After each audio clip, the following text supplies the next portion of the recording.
Hey everyone, this is Leon from Fiasco and Prologue Projects. On this week's emergency episode of 5 to 4, Peter, Rhiannon, and Michael are talking about the draft opinion of Dobbs v. Jackson Women's Health Organization. That draft, written by Justice Samuel Alito and leaked to Politico, overturns Roe v. Wade and Planned Parenthood v. Casey, the two cases that ensure a right to abortion. If the final holding, when released, is similar to the draft, laws already on the books in 13 states would immediately ban abortion. Another dozen or so are extremely likely to enact bans.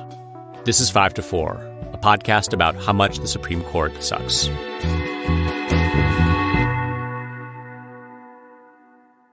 Welcome to 5 to 4. No patience for a cute little metaphor this week, I'm afraid. I think we're going right in. Yeah. Let's fucking go. I'm here with Michael. Hi, everybody. And Rhiannon. Hey. This week, someone anonymously leaked the draft majority opinion in Dobbs v. Jackson Women's Health Organization, the case that brought a challenge to Roe v. Wade. The opinion is written by Sam Alito, and as written, it would overturn Roe and Planned Parenthood v. Casey. It's a leaked draft, so it's not final or binding, nor do we have any drafts of the concurrences or dissents. And at the time of the recording, we do not know who leaked it. We know almost for certain that the decision is currently 5 to 4. Roberts has not joined the majority, and some reporting has claimed that Roberts is trying to carve out a sort of third way where he severely limits Roe and Casey, upholds the law in question in Mississippi, but does not strike Roe and Casey down in full. Yeah, and we should say the law in question in Mississippi is a 15-week ban on abortions. Right. Currently, the law is essentially that you can start to restrict abortions after 23 or so weeks, 23, 24. So the 15-week rule reflects a pretty serious challenge to the law as it stands. Right. So things are not final, of course, but it seems very, very likely that Roe will be struck down. And while the opinion may change a bit here and there, it's also likely that the bulk of its substantive reasoning will remain. We've been talking about the Fall of Roe for a while, and I think we've always framed it pretty simply. This is the culmination of a 50-year project with the explicit goal of destroying liberal jurisprudence from the mid-century. Attacking the legal foundations of Roe is more than just like a goal of the conservative legal movement. It is its entire reason for being. Right? Yes. What's that French term? Raison d'etre or whatever? That's it. There you go. I should have used that. Modern conservative jurisprudence, like originalism, textualism, all that shit, did not exist until they created it as a way to attack Roe. Right. They built an entire ideology to oppose Roe and the other legal civil rights gains of that era. And the modern court is the manifestation of that ideology. Yes. So this is unequivocally depressing shit, even if it's expected. And it comes to us in a very weird way. A leak to Politico of just the first draft of the majority opinion. And that has caused some consternation, some hand-wringing among the norms lovers. Yeah, it's unprecedented for a draft to be leaked like this, much less in such an important and controversial decision. There's been a lot of suppositioning online and elsewhere in the reporting about who could have leaked this draft opinion. I think we all think it's maybe one of the liberal clerks, right? Yeah. I mean, look, it doesn't matter, right? No, it doesn't. Let's get that out of the way. Absolutely does not matter. I've seen people recklessly speculating on the individual clerks, oh, so-and-so has this background, which makes me think it was her or him. Right. Right. I do think it's a liberal clerk. I don't think it matters. But I do think it would be very funny if it turns out this was done by a conservative, after all the conservatives are up in arms about this and how it's destroying the institution and all that. It's treasonous or whatever. Yeah. If it turns out that the conservative did this, it would be great. Highlighting even more how political this is. It would just be fantastic. I would love that. The hot savvy take is that a conservative did it, because I think there's some belief that if that 5-justice majority was sort of teetering a little bit, a clerk could leak the document and there would be a pressure on the 5 justices to remain, because any deviation, if you left the majority, it would look like you were bending to political pressure or whatever. Right. I get that, but it just feels a little too cute. And my sense is Occam's razor this. Some liberal clerk was fed up and leaked it. That remains my best guess, but again, it doesn't really matter. The speculation is mostly just fucking like palace intrigue. Who gives a shit? Right. Lawyers love to think of some like smart analysis that doesn't actually make any fucking sense. Like if you know how like human psychology works, you know? Right. Exactly. Probably the most famous at this point reaction to the leak itself was the post by SCOTUS blog. I forgot about this already. SCOTUS blog is basically the foremost outlet for Supreme Court news and opinions. And they tweeted, and I quote, "It's impossible to overstate the earthquake this will cause inside the court in terms of the destruction of trust among the justices and staff. This leak is the gravest, most unforgivable sin." Fuck off. Like, fuck off. The gravest, most unforgivable sin. That means that it's worse to leak this document than to commit a murder. Right. Right. This is the gravest, most unforgivable sin. Yeah. And I just think, like, I know SCOTUS blog is not on our wavelength in terms of saying that the Supreme Court is like an illegitimate institution, right? And this decision is illegitimate, but that is what's true. And so whoever leaked it should be applauded.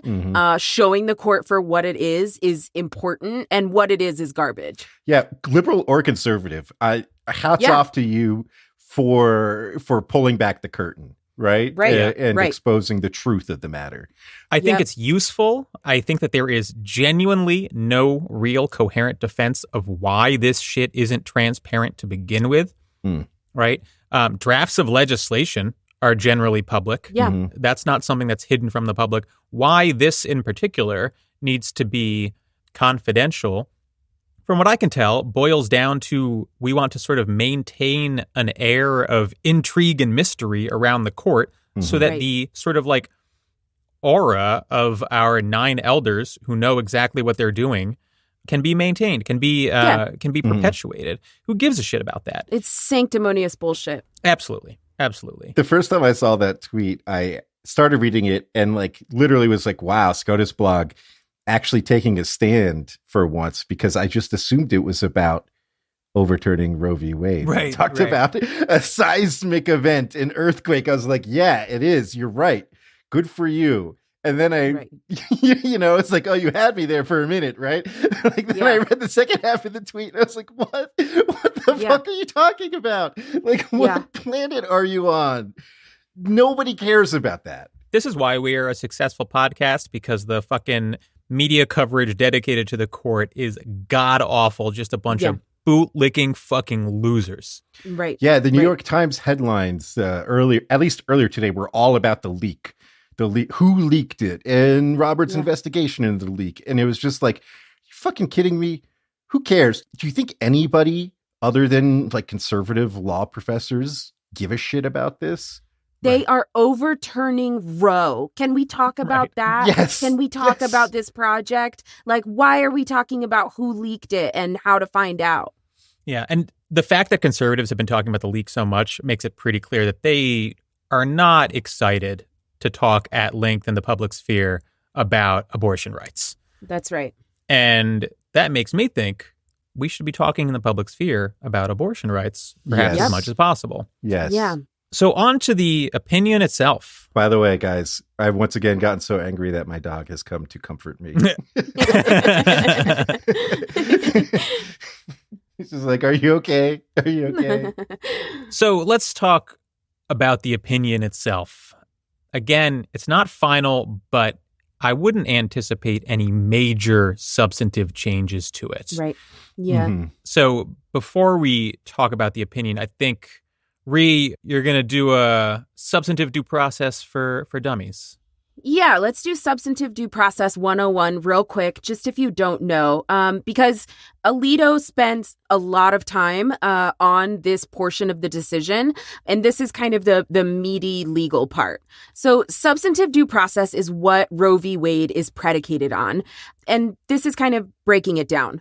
We know there's a due process clause in the 14th Amendment. And it's sometimes been interpreted to mean that part of the liberty enshrined in the Constitution or protected, the liberty protected by the due process clause, there are certain fundamental rights in there that are not enumerated elsewhere in the Constitution. So this includes, for example, the right of parents to educate their children how they choose, and the right to privacy, which, of course, is the underpinning of the right to contraception in a case called Griswold, and the right to abortion in Roe and Casey. So the substantive due process that Alito is talking about is a very narrow view of substantive due process. What he's saying in this draft opinion is that a fundamental right exists only if it has existed already for generations historically. And I don't think there has been quite so narrow an articulation from the Supreme Court on this. Like, I know Rehnquist, for example, and many conservative justices have all written in opposition to finding these substantive due process rights at all. And one of their arguments has always been this condition that, the historical record shows that the right exists long before it's been recognized by the Supreme Court. So what Alito is doing is looking back in history and asking whether abortion has been a right that has existed for generations and many, many years in this country. Obviously, it hasn't, although we're going to talk about how that history is pretty muddled and nuanced, which, of course, nuance is missing from this opinion. And just obviously, this is a results-oriented rationale. This rule that substantive due process rights depend on the right already existing historically is an arbitrary fucking rule. It is policymaking. It is judicial activism in terms of the court's own precedent. And it's an incredibly dangerous view of substantive due process because the right to contraception, that's not some historical pillar of our society. Right. Neither is same-sex marriage. We're going to talk about that later. So this is a completely backwards way of protecting rights, to say that we only have the rights that we've always had. It's extremely rigid, it's formalistic, and it's a terrible way of looking at the Constitution because it gives no room whatsoever for interpreting new rights and new norms as society evolves, as we become more enlightened. This is regressive politics at work. Right. Yeah. And I'm sure most of our listeners already know this, but if you don't, Sam Alito, appointed by George W. Bush, is like if you programmed an AI by having it watch Fox News 24 hours a day. Yes, and maybe exactly. maybe read like a conservative legal blog, like The Federalist or something. Yeah. That's what it would spit out. Sam Alito, The purest hack on the court. Oh, absolutely. Sure. This opinion reads exactly like that sort of output. That's what we got. Right. So the bulk of the opinion is basically Alito trying to explain why he believes that abortion is not a right that is deeply rooted in our society. Because for something to be protected under the 14th Amendment, in his view, it needs to be deeply rooted in our history, right? Right. Yeah. He starts off with basically it doesn't say abortion in the Constitution, right? Which is like the lowest form of Twitter reply that you get about when you tweet about abortion or whatever. Yeah. And then he moves on to talking about how abortion was widely criminalized in the 19th and early 20th centuries. He describes it as, quote, an unbroken tradition of prohibiting abortion on pain of criminal punishment from the earliest days of common law until 1973. Not true. That doesn't sound right to me. Just not true. And look, I don't want to get too deep in this because like half the problem with this is him pretending that he has like a real firm grip on history. And I'm not going to pretend that I'm the expert on like 500 years of history or whatever the fuck. Sure. Yeah. But various historians have weighed in and basically said, well, no, it's a little more complicated than that. Like at the time of the founding, there were really no state restrictions on abortion. About 30 years later, they start to pop up. However, prosecutions, especially for early term abortions, are very, very rare. Right. So one historian on Twitter, whose name I can't recall, I apologize, claimed that there were 0 prosecutions before 1900 for pre-viability abortions. So again, I don't want to make like really hyper strong claims about the history here, but Sam Alito is overstating the case without question. Mm-hmm. Yeah. And this analysis that he does is sort of conservatism at its essence, right? Long-standing hierarchies and modes of organizing society must inherently be protected, right? And anything that challenges them is inherently suspect. Yeah. So you have this like half-baked conception of where rights come from, right? Just like if something was common in history, that will slowly over time solidify into a right. And as part of that analysis, he spends tons of time referring to like old treatises and legal theorists who disapproved of abortion. Yes. He quotes Sir Edward Coke, who equated abortion with murder.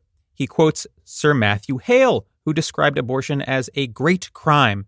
These are meant to show that abortion has like long been criminalized under the law.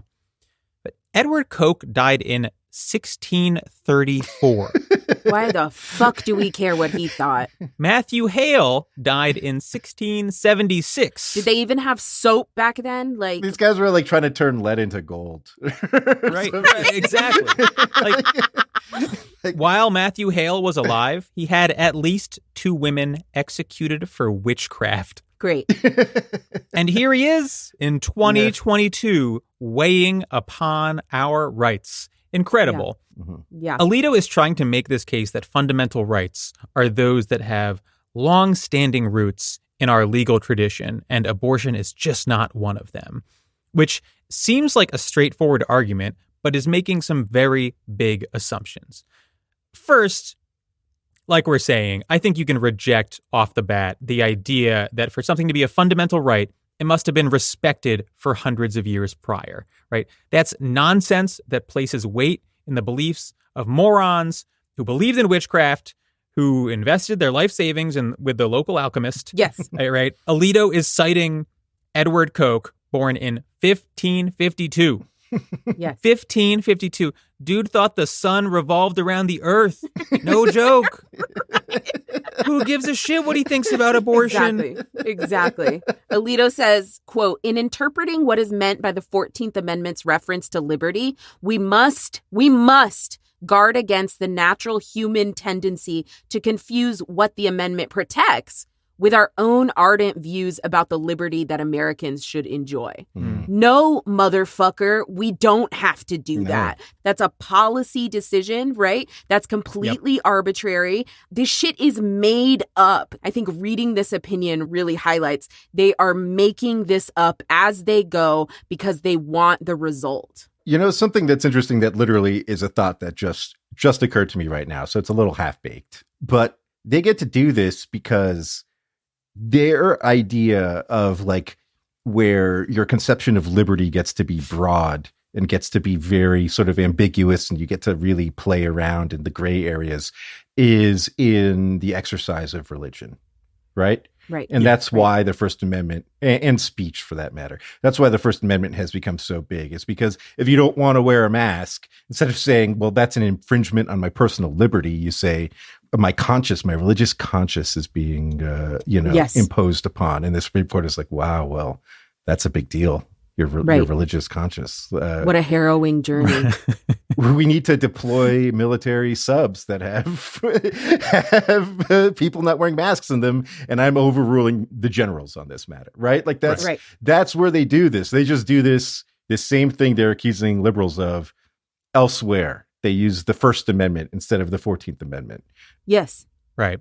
I think it's important to note, like, even if you grant them this whole concept that we should be like predicating our understanding of our rights in history, the idea that the right to abortion is not rooted in tradition is only true if you view the right in like the narrowest sense. Mm-hmm. If the question is whether the right to abortion in and of itself has deep roots in American law, then the answer is probably no, sure.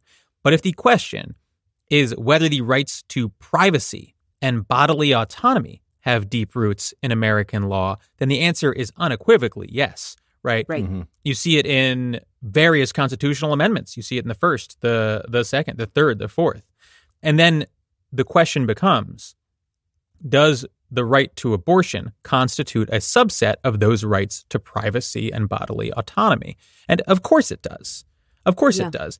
And to the extent American law did not historically recognize it as such, that's because lawmakers at the time had an insufficient and incomplete understanding of those rights. It was their failure to properly understand the scope of the rights to privacy and autonomy that led them to outlawing abortion, just like it led them to outlawing interracial marriage, like it led them to allow forced sterilization, right? Yes. It's only by keeping the question artificially narrow that conservatives can argue that a right to abortion reflects a departure from the legal tradition. It's not a departure. It's the realization of the promise of that legal tradition, right? Yes. You could use the same logic to say that the only fundamental rights that exist in this country are those that adhere to land-owning white men, right? Because no one else's rights have really been around for that long. No one else has a long-standing tradition going back centuries. Right. The reason that we apply fundamental rights to women, to minorities, to children is that we understand that even though those rights did not historically exist, they are consistent with our conceptions of liberty. They are necessary extensions of those conceptions of liberty. Yeah. The founding generation spoke of equality and liberty, but did not adequately practice either. And that's the left constitutional project, right? Mm-hmm. And people always ask us to try, like, how would you quickly articulate, like, the left view of the Constitution? To me, that's it. Not to recognize only those rights that have been historically granted, but to align the rhetoric and promise of the Constitution with its practice. Yeah. And I just want to make a quick point, Peter. I think that's really well said. But I just want to make a quick point about this selective historical analysis. You know, Alito is looking at what laws were saying about abortion through history, but says nothing about the incidence realistically of abortion throughout history, right? Mm-hmm. Right. And with this case, you are not outlawing abortion. You will never get rid of abortion. What you will do is get rid of safe and accessible abortions for people, right? But that doesn't mean that abortion goes away. And so if you're actually analyzing the historical incidence of this bodily autonomy being recognized, right, that has been happening for millennia. Yeah. The other thing I'll say just in general about historical analysis that I think is somewhat relevant to this is that, like, the federal government at the founding had like 20 people working for it. It was like tiny. It barely existed, right? Like, I mean, that's an exaggeration, but still the modern American state is basically, created after the Civil War and after the New Deal. Right. That is when our conception of what the federal government is as it exists today was formed, both in its relationship with the states, its role in protecting the liberty of everyday citizens against oppressive states, and its role in providing a safety net to people who are falling on hard times, right? That's all the Civil War amendments. That's all the New Deal and the litigation and Supreme Court cases that came out of that. And it's not a surprise that a movement that's in large part a reaction to those things, a bunch of neo-Confederates who fucking hate the New Deal, always want to talk about the founding and shit before that, right? They don't like those things. They don't like that conception of the government. They don't like that conception of rights and the relationship between the federal government and the states and its citizens. And so they just want to talk about history. They want to gloss right past everything from 1850 to 1970, right? Like that's exactly. They don't want anything to do with any of that. But that is a huge and important part of the creation of America. Yeah. Yeah. Really good point. So there's one important substantive argument Alito makes here. He talks about the Equal Protection Clause because there's been this sort of idea floating around that although Roe is predicated in substantive due process, what it should have been based on is the Equal Protection Clause, an argument that this is an equal protection violation that is violating women's rights to equal protection under the law, right? Right. And he addresses that argument by basically hand-waving it away, citing precedent from like 2017, arguing that the regulation of abortion is not a sex-based classification. For that premise, he actually cites a 1974 Supreme Court case which held that pregnancy discrimination is not sex discrimination. In other words, according to that case, firing a woman because she's pregnant was not sexist. That opinion was so reviled that Congress updated discrimination laws, which now specifically say that pregnancy discrimination is, in fact, a subset of sex discrimination. But here is Alito favorably citing to it in 2022, pretending that there's nothing sexist about abortion laws. Right. Now, I think an important thing about this is that there's been a long-standing history of cowardly liberals arguing that Roe is too weak as argued and that we should have used an equal protection argument instead, right? This is something that many prominent liberals have argued over the last 50 years, that Roe would be stronger if only we had used an equal protection argument. Ruth Bader Ginsburg made this argument. Yeah. Yes, Ruth Bader Ginsburg made that argument. Many law professors of mine made that argument. Same. I've heard this argument dozens of times. Sure. Alito tosses the equal protection argument out in the span of a paragraph. In like a 70-page opinion. Yeah. Right. So no, it doesn't matter what fancy argument you can make that you think is so much stronger than the one that we made previously. It doesn't fucking matter. Right. They are not going to be swayed by nominally better arguments. Don't be a fucking sucker. We talked about this in our Roe v. Wade episode when we did a two-part episode on the rise and fall of Roe v. Wade about how, yes, there's a credible and colorable equal protection argument here, but the substantive due process argument is just as colorable, and to abandon it, to like throw it to the wolves, does you absolutely no good. Right. Mm-hmm. Yeah. So I'll just say, I mentioned Ruth Bader Ginsburg supported this, and this might not be a popular point with our listeners, but given the moment we're living in and how we got here, I think that should be discrediting, right? Like, is there anyone who more famously and obviously misunderstands power and politics and the way this works than Ruth Bader Ginsburg? Like, we are in this moment because of her profound misunderstanding of power and politics. So if she's like, it would have been stronger with equal protection, that's a good reason to be like, maybe not. Maybe she doesn't know what the fuck she's talking about. Yeah, I mean, we've talked about RBG before, and of course, every time there's a new Supreme Court decision, the debate rages on Twitter and elsewhere about the extent to which she is like to blame. And the only thing I'll say about it is there is one person who existed on this planet who could have single-handedly changed this outcome. Yes. Yeah. It was Ruth Bader Ginsburg. Yeah. And she fucked up. She fucked up. Everyone else is a little bit disconnected, right? You could say, well, Mitch McConnell's really responsible. Sure. Yeah. I get it. Mitch McConnell's the fucking enemy. Yeah. The Rams are responsible for the Bengals losing the Super Bowl, but you don't get to just throw your hands up and be like, well, it's really the Rams' fault. If you're in the fucking Bengals locker room afterwards. That's not how that shit works. Ruth Bader Ginsburg was on our team. Yeah. That's why we're fucking mad at her, right? Yeah. I mean, yes, I believe that Mitch McConnell is a worse person than Ruth Bader Ginsburg. Yeah. That's not the fucking debate. Yeah. Right.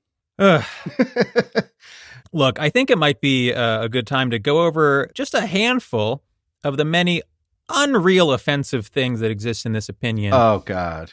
Perhaps the most notable of which is that Alito pumps what is basically a conspiracy theory, saying that some people who support abortion support it because they know that Black people disproportionately get abortions, and they want to suppress the Black population. Right. Eugenics. This is eugenics. Right. Yeah. Alito doesn't believe that, but he, he's just asking questions here. People are saying, many people are saying. Right. And this shows the Fox News brain rot of somebody, right? Yeah. There is no reason why this racist and eugenicist conspiracy theory should be included in the Supreme Court reporter in 2022. And yet, right? And yet this fucking idiot thinks that is part of the argument, that this supports his argument, a completely unfounded and racist idea. I mean, it's just fucking gross. Yeah, it's disgusting. He goes on to talk about how things have changed for women, so you don't need abortion anymore to be equal for gender equality. You know, he says adoption, the adoption system is way better now. You can totally place a baby in an adoptive family. He says, you know, the lives of unmarried pregnant women are much better because there's not so much stigma, blah, blah, blah. But in the same opinion that he's favorably citing a case that said it's okay to fire pregnant women. Right. Yeah. He's talking about how much better it is for pregnant women in modern America. But not for long, buddy, if Sam Alito has anything to say about it. That's exactly right. I want to talk about that passage a little bit because he's supposedly not endorsing those arguments. He was just sort of like laying out both sides' arguments. But when he gives the pro-choice arguments, he whips through like a couple sentences, no citations. When he lists the pro-life arguments, it's an entire lengthy, like laundry list of arguments meticulously cited. Yes. See Appendix B. Right. And I want to touch on a couple of them. One, he says that, quote, leave for pregnancy and childbirth are now required by law in many states, making the argument, of course, that an unwanted pregnancy is just not as burdensome as it was 50 years ago, which, you know, might be true in a vacuum, but probably worth noting that there are 8 states that provide for paid maternity leave, and absolutely none of them are any of the states that will outlaw abortion when Roe v. Wade is struck down. So it means fucking nothing to anyone. Right. He mentions safe haven laws, right, which allow women to anonymously drop off their babies. And then he says, like Ree, you mentioned, he says, quote, a woman who puts her newborn up for adoption today has little reason to fear that her baby will not find a suitable home. And for that proposition, he cites like mostly outdated CDC data that says absolutely nothing of the sort. And I read a whole fucking page of CDC data just for this point. I was like, is it in here somewhere? No. But like, even if there was data to support that proposition, that data would then be rendered null by the criminalization of abortion all across the fucking country. Yes. Like, in recent years, there have been between 600,000 and 700,000 abortions every year. That's historically low, by the way. Yeah. 135,000 children are adopted each year. So let's do some fucking math. That means that if even 10% of those abortions are carried to term and result in adoptions, that would be a 50% increase in annual adoptions in this country. To the extent that the adoption system was working smoothly before, which it probably isn't, it was doing so because abortion is widely available, right? That's right. This is that Shelby County throwing away the umbrella in the rainstorm because you're not getting wet thing. Right. Just completely disingenuous fucking bullshit. I don't know, Peter. You sound like a eugenicist to me. That sounds like a eugenics argument. Yeah, and you know, the broader point Alito is making here with the adoption bullshit and the unmarried mothers have good lives now or whatever it is, you know, he's trying to make a point about gender equality, that you do not need abortion for gender equality. But I gotta say, gender equality is not real. It cannot be realized without bodily autonomy, right? Bodily autonomy is fundamental to gender equality. Alito brushes it off in this draft. You know, he kind of says like bodily autonomy is some pie in the sky ideal on the one hand, and then on the other hand, it's a really scary, slippery slope because bodily autonomy could include like prostitution and drug use, maybe. Yes. He fucking says, I mean, this is like his actual slippery slope argument, right? Where he's like, what's next? A right to prostitution and drug use? I was like, fucking absolutely, dude. You want to talk about history and tradition? They call it the fucking oldest profession for a reason. That's right. That's right. And point blank, I don't give a fuck what he thinks. He's wrong, no, right? He's wrong. He's absolutely Bodily wrong. autonomy, especially as it pertains to the decision to have a baby, to carry a pregnancy to term, it is inherent to and inextricable from gender equality. Women and trans people are not equal in society when they can't make the choice to not be pregnant. That's it. Yeah. And also, like, again, throwing away the umbrella in a rainstorm. You're making these arguments that are predicated on the idea that things have improved for women over the last 50 years. Like, yeah, this might have had something to do with it, you fucking moron. Right. Yeah. Can we take a minute? Because I need to get some ice for my drink. Sure. So, yeah, sure. Yeah. All right. I might as well get some more tequila, too. All right. So before we move on, might be worth talking about his treatment of stare decisis. Yeah. The respect for precedent, you know. Now, we're not big fans of stare decisis, so not really trying to argue with him on the merits here. Would you say stare decisis is for suckers, Peter? Wow. Yeah, we should put that on shirts. So yeah, I don't disagree that stare decisis is just not real. It's not a real thing. Yeah. Sure. Yeah. But what Alito does is sort of put this decision, overturning Roe, in a category with like the great decisions in Supreme Court history, where he's like, Brown v. Board of Education overturned a 50-year-old precedent. We stand on the shoulder of giants here. Yeah. Right. I mean, just like the most condescending fucking thing. And it's like, dude, just because you've thought of a good thing that you can compare your stupid fucking decision to, it doesn't mean anything.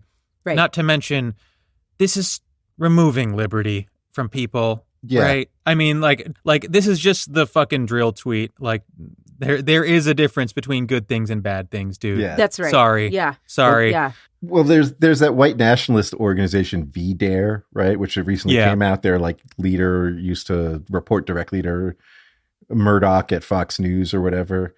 And they immediately put out a statement or whatever after this got leaked saying Brown v. Board is next. Like, it's like incredible. Right. Like, while he's talking about like comparing himself favorably to the author of Brown v. Board of Education, his political allies and the people whose will he's enacting here are like, yeah, let's fucking get Brown v. Board of Education. Like, that's next. That's right. I mean, Brown v. Board also comes out of a broad reading of the 14th Amendment. So, absolutely. Like, it is on the chopping block, and it might not be on the chopping block in the next 5 years or something, but there is danger there. Absolutely. Yeah. After President DeSantis and the Republicans expand the court and Alito becomes the swing vote. Right. Yeah. He'll be on the outside looking in for the decision overturning Brown v. Board of Education. Right. Yeah. So it's worth talking about other rights in jeopardy here. As Peter mentioned, it's hard to understand this decision as not being a stepping stone to other things like overturning Brown v. Board of Education, racial desegregation, right to contraception, etc. But Alito sort of goes out of his way to say, well, those things are not in bounds, right? Those things are not implicated by this decision. Whether or not that's being honest is a separate question, but it does feel like he's not as concerned with reassuring us that gay rights are not implicated by this. They feel much less, if not entirely absent from his list of things that are safe, right? He talks about precedents prior to Roe, things like that. But everything in the 90s and aughts and teens that was protecting gay rights, Lawrence v. Texas, which struck down an anti-sodomy law on substantive due process grounds, and famously Obergefell v. Hodges, which constitutionalized gay marriage on really sort of equal protection grounds, although it's very sketchy. I think those are like sort of easily read as being in the crosshairs. Right. I mean, I think it's safe to say someone will try to bring a case challenging Obergefell next term. Yeah, absolutely. Yes. Whether the court grants cert, or it's harder to say, but someone is going to try to bring that case, and there's a very good chance that it's taken. They might wait till after 2024. Yeah, but yes, sure, in the next few years. Yeah, because what he's saying is these post Planned Parenthood v. Casey decisions, and that was 1992 for the record. Mm-hmm. Right. Obergefell and Lawrence were part of this expansive rights recognition under bodily autonomy, the choice to exist in the way that an individual chooses, right? Right. The choice to choose a partner, those kinds of things. What Alito is not explicitly saying, not quite, but what he is saying and inferring here is that's bullshit to him. He doesn't think that justification really exists. Yeah. Yeah. So you have like Obergefell and Lawrence v. Texas almost explicitly on the chopping block. But then you have those earlier cases, right? And there's that part of the decision that, Michael, you're mentioning that where he's trying to assuage people that some of those landmark substantive due process cases, like Griswold v. Connecticut, which held that there's a right to contraceptive access, and Loving v. Virginia, which found a right to interracial marriage. He's saying, those are safe. And the reason he gives, he says, in essence, those rights aren't on the chopping block because they don't, quote, destroy a potential life, unquote, and therefore do not pose, quote, the critical moral question posed by abortion. So there's a real lifting of the veil here because the entire opinion has been about how there's no historical basis for abortion rights. And then suddenly, when confronted with the fact that his logic would overturn various other seminal cases, he pivots to being like, well, this is different because it's killing babies. Right. Yeah. Like, I thought that it was about like the history of the law or some shit. Yeah. I guess I misunderstood. The entire basis of Alito's reasoning is that the underpinnings of this right don't exist. The legal underpinnings of this right don't exist. That exact same rationale could be applied to the right to interracial marriage or contraceptive access. Absolutely. Clearly, there is no deeply rooted tradition of interracial marriage in our country, right? So what Alito's doing here is just pretending that his logic doesn't lead to the place where we all know it leads. Exactly. And there's like a great irony here because what the conservatives cannot admit, even here where they are attacking Roe head on, and putting their flag in the ground as like the true inheritors of the Constitution. What they cannot admit is that their vision of the Constitution would not allow for any of the victories of the civil rights movement to stand, right? They saw the legal and political gains made by women and minorities in the latter half of the last century, and they built a movement, an ideology around pressing the reset button. And that's the only conclusion you can draw from this opinion, but Alito at the bottom still cannot quite admit it. Right. Yeah. There's like a paragraph at the end where he's like, look, he says, we don't pretend to know how our political system or society will respond. And even if we could foresee what will happen, we have no authority to let that knowledge influence our decision. We can only do our job or whatever, which is another way of saying like, we don't know if there's going to be a lot of popular backlash, but even if so, we have to be brave in the face of that backlash. Right. But when it comes to something, when it comes to interracial marriage and contraception, he's like, well, we don't have to be that brave in the face of backlash. Right. We don't have to be that, like this is definitely like they found what they think is the line that they can cross, and what the line is that they cannot, at least for the time being. And that's where they are. Right.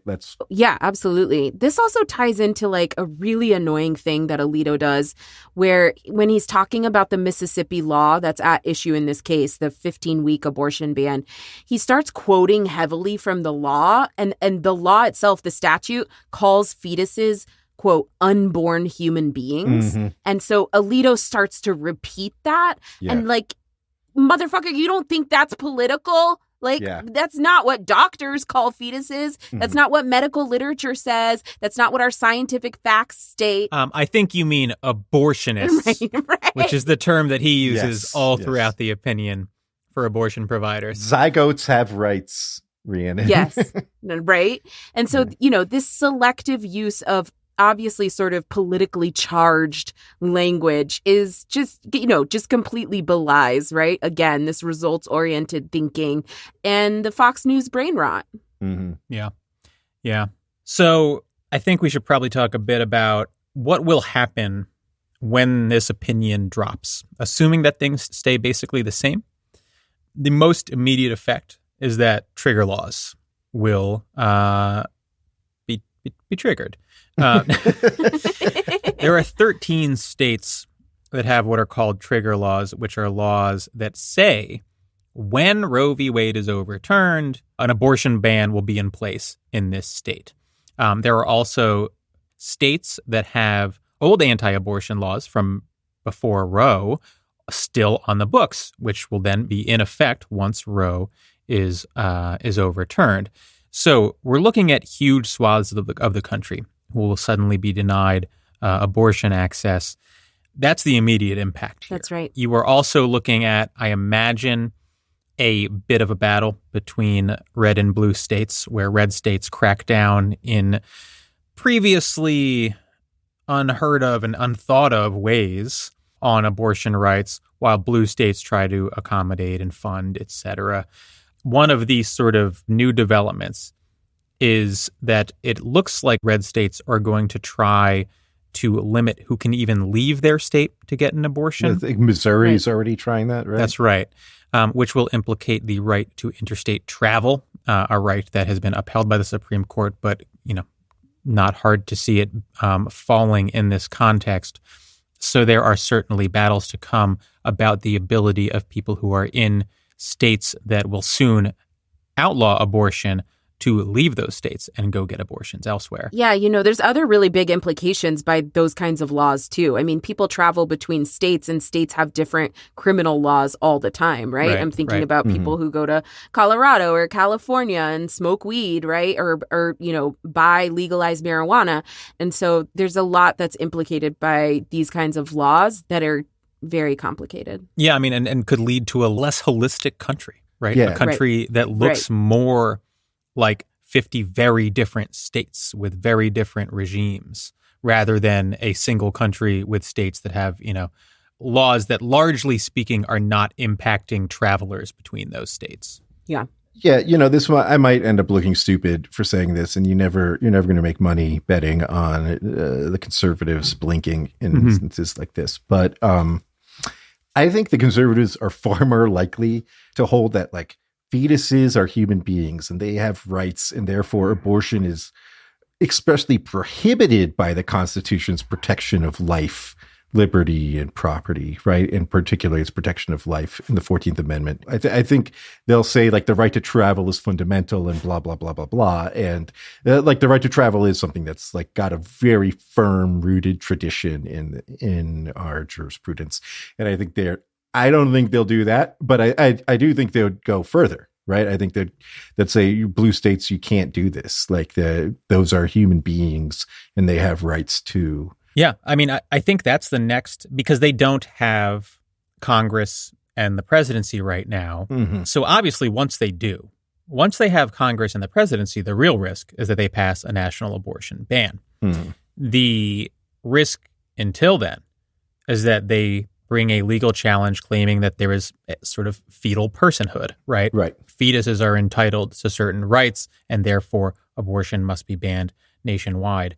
Yeah, I don't want to start throwing probabilities at it. Certainly, That feels cleaner to me from the conservatives' perspective than fucking with interstate travel. Yeah, exactly. Which seems a little bit convoluted and roundabout. It's messy. Right. Yeah. There would be a lot of downstream effects there that they don't really care for or want to deal with, whereas a simple challenge to abortion gets right at the heart of it. Mm-hmm. So I certainly wouldn't be surprised to see something like that pop up. It's been reported that Republicans are already planning to propose legislation that would ban abortion nationwide. We've always said speculating about this shit is sort of a waste of time. I still think that, but there will likely be challenges to abortion at the nationwide level. There will likely be legislation proposed to ban it nationwide.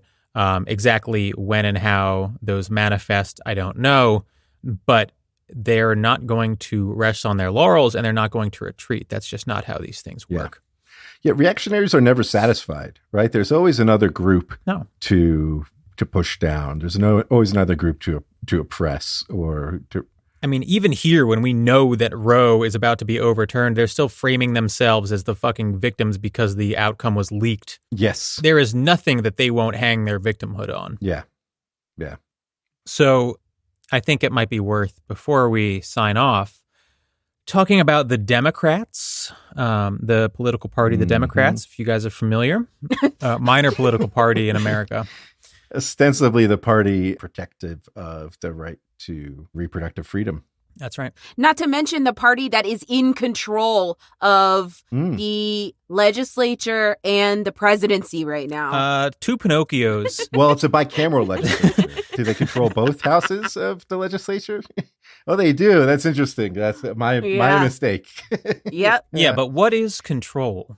And who are the Democrats? Right. Yes. These are the philosophical questions that you must ask yourself when asking who is in power in Washington, D.C.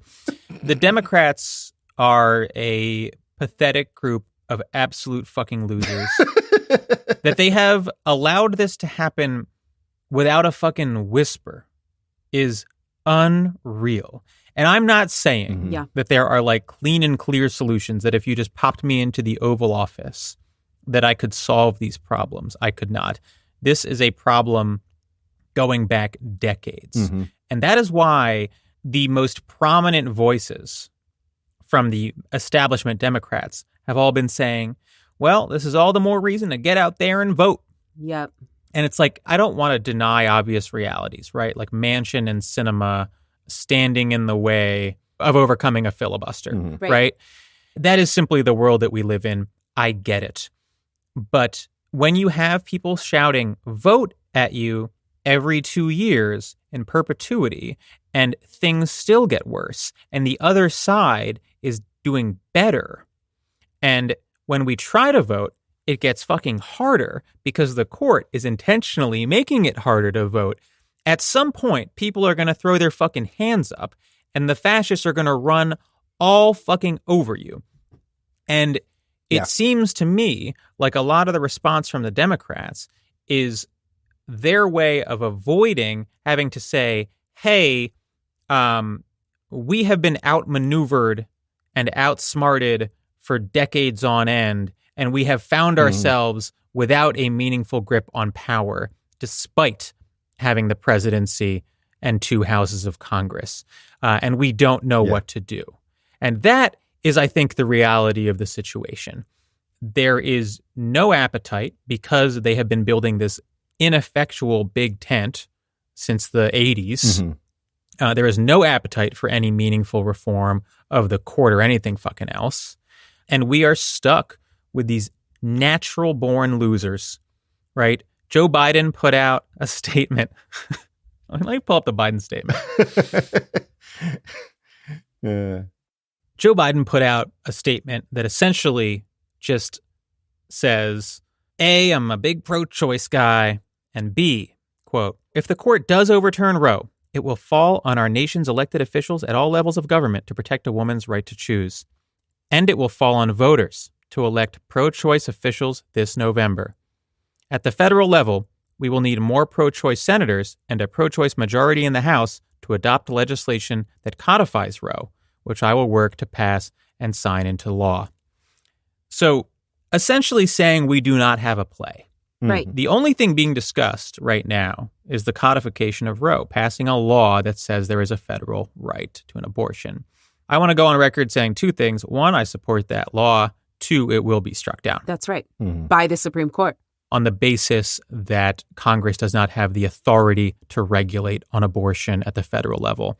Congress, of course, can only exercise certain enumerated powers. In the past, their attempts to regulate abortion from the anti-abortion side have been under the Commerce Clause, and the court has not addressed whether or not that is an adequate exercise or a proper exercise of Commerce Clause power.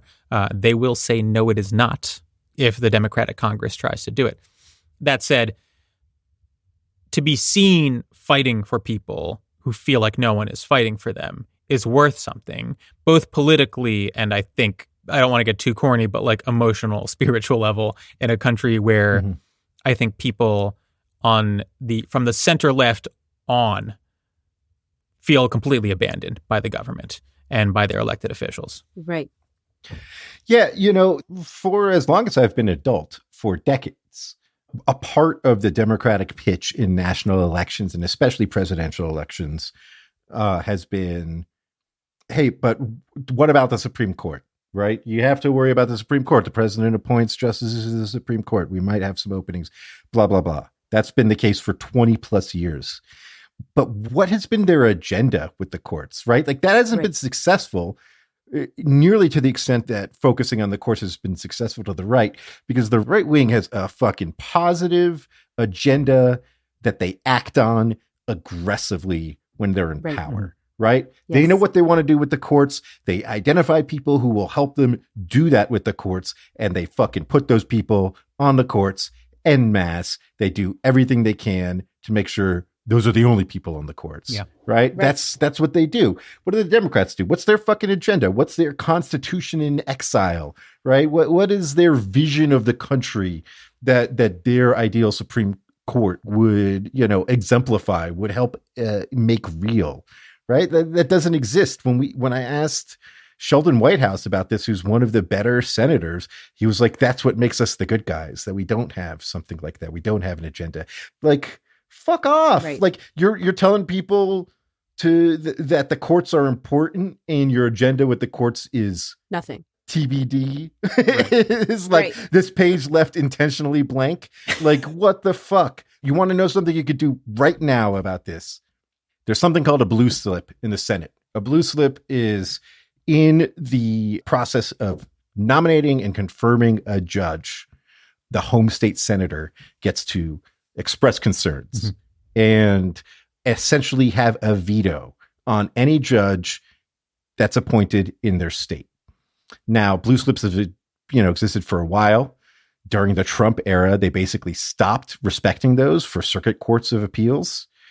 Now Democrats are not respecting those for circuit courts of appeals either, but they are doing it for district courts. Yeah. And there are over 70 vacancies in the federal district courts right now. Yeah. And most of them are in red states. And you know what? Just say, fuck it. Fuck the blue slips. Fuck you. Right. We're putting 70 pro-choice judges on the bench in red states right now. You could do that today.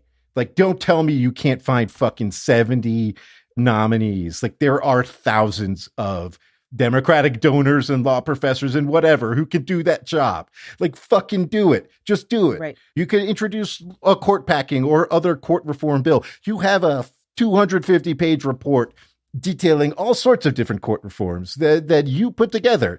Like, fucking act on it. Do something.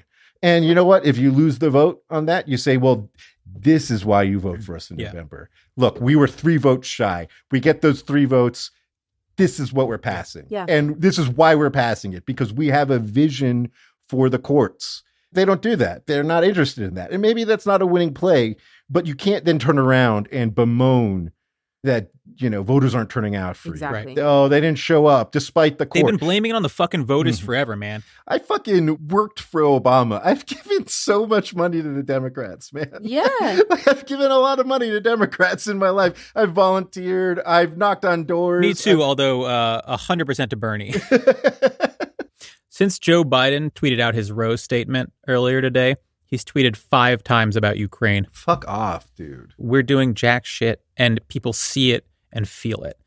And now we're in a situation where the cornerstone of the Democratic platform is being ripped out from under us, and they have nothing to offer us. Nothing to offer us. The Democratic establishment is currently supporting its most ardent anti-choice member. What's his name? Henry Cuellar? Henry Cuellar. Yeah. Is that asshole in Texas who's like basically a Republican when it comes to abortion rights against a good candidate, right? Cisneros, who's like solid on these issues. Classmate and friend. Do you know Cisneros? Oh, yeah. Awesome. Recused from this conversation. Well, I just gave her $50 today. You do give too much money to Democrats, man. I do. I'm a sucker. But fuck that guy. And fuck the party establishment that's supporting him. Like maybe have a moment of self-reflection. To turn that into something that like feels a little optimistic, I think that we are about to turn a political corner with this. You cannot, if you are ostensibly on the left, now deny that the court's project is deeply political, that they are coming for the rights that you thought were, at least at one point, you thought were untouchable, that you've been told were untouchable. And this is what the conservatives did 50 years ago, 40 years ago, really. They built an understanding of the law in response to the victories of liberals under the Warren Court and just after. And they funded it. They supported it academically. Politicians embraced it. And they turned it into something that now controls the Supreme Court. We can do the same thing, and we can do it faster. There's a reason that our stupid fucking podcast is wildly popular with law students, because we're the only ones when we first came up, articulating a very clean and coherent thesis of what exactly the court was doing. I think that people broadly are starting to understand that, and that will open up the possibilities down the road for what can be done about the court, for who will become a judge over the span of the next 5 or 10 years, what types of law students will graduate from law school and move into the profession, right? There is hope, I think, for a big vibe shift in the law. And I think there is just an enormous vacuum to be filled by people who have a real vision of what a like leftist legal framework looks like, what a leftist analysis of the Constitution looks like. That did not exist 5 years ago. And I feel optimistic that in that sense, things are getting better. Mm-hmm. Good luck, Rachel. Have fun. Oh my God, Rachel.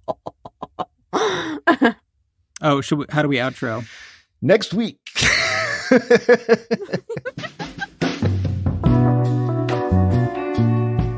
Next week, we are dropping our live show, much delayed due to current events.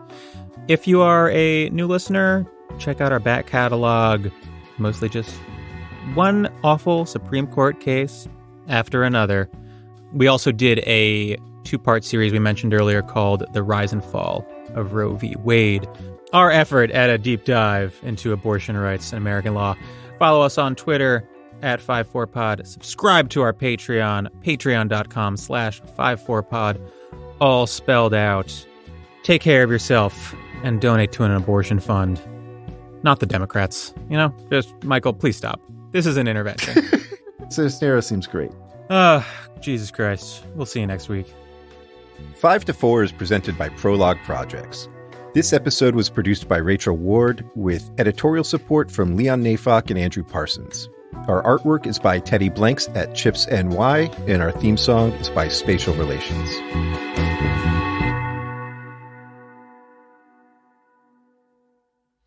I can't get over the prostitution and drug use, man. There's literally like the two constants through American civilization. Right. Prostitution and drug use. There's like nothing more like fundamental to human civilization than those two things. Like the fucking Egyptians were drinking beer. Like, come on. Actually, obnoxious nerds like me have been trying to outlaw prostitution for many years. For 4,000 years now. Thanks, dipshit. Yeah, you're doing great.